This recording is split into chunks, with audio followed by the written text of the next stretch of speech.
စေရွင်မှာတမင်လေပြန်ကြည့်တော့ကလေးဘဝနဲ့ရတွေကမနေကလိုပါပဲအပြက်ကင်းတဲ့ပြုံးတွေပြန်မြင်ရောင်ကခုတော့လေစံပင်တွေဖြူလို့ရွေပြောင်းခဲ့ပြီစောကစားခဲ့တဲ့ချမ်းဝင်းလေးနဲ့ခုလုံးရအိမ်တငယ်ချင်းတွေနဲ့တူရမောခဲ့ဘူးတဲ့ညများလောကတဲ့မူတိုင်းထဲမှာယုံကန်ဖြစ်သန်ရင်ငါတို့တွေတဖြည်းဖြည်းနဲ့အိုမင်းလာခဲ့ပြီအချိန်တွေကနှမျောဖို့ကောင်းလို့ဒါပေမဲ့လည်းပြန်လဲလို့မရတော့ဘူးလေငယ်ဘဝရဲ့နေရများစွာကိုရင်ထဲမှာမြဲတမ်းသိစီထားပါမယ်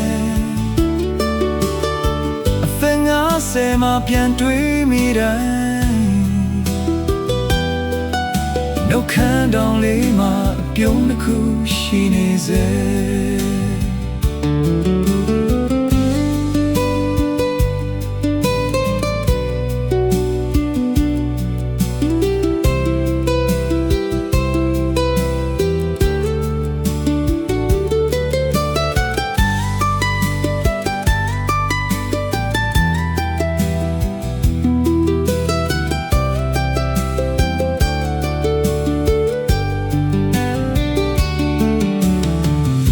ဘဝရဲ့နေရများစွာကိုရင်ထဲမှာမြဲတမ်းသိစီထားပါမယ်ဘင်ပန်းများတွေခဏမေးထားပြီးအတိတ်ဟောင်းကိုမေးထွေးစွာလွမ်းစမယ်နှုတ်ဆက်ပါတယ်လေးဘဝရဲ့မင်းကငါဘဝရဲ့လာဆုံးပကြီးက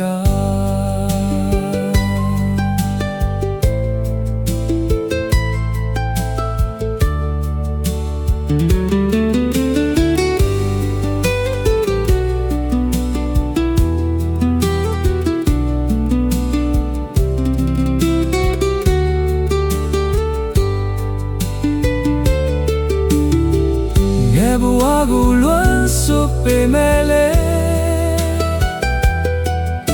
ခရီးလမ်းကိုဖြုံဖြုံလေးရှေ့ဆက်ရမှာပဲ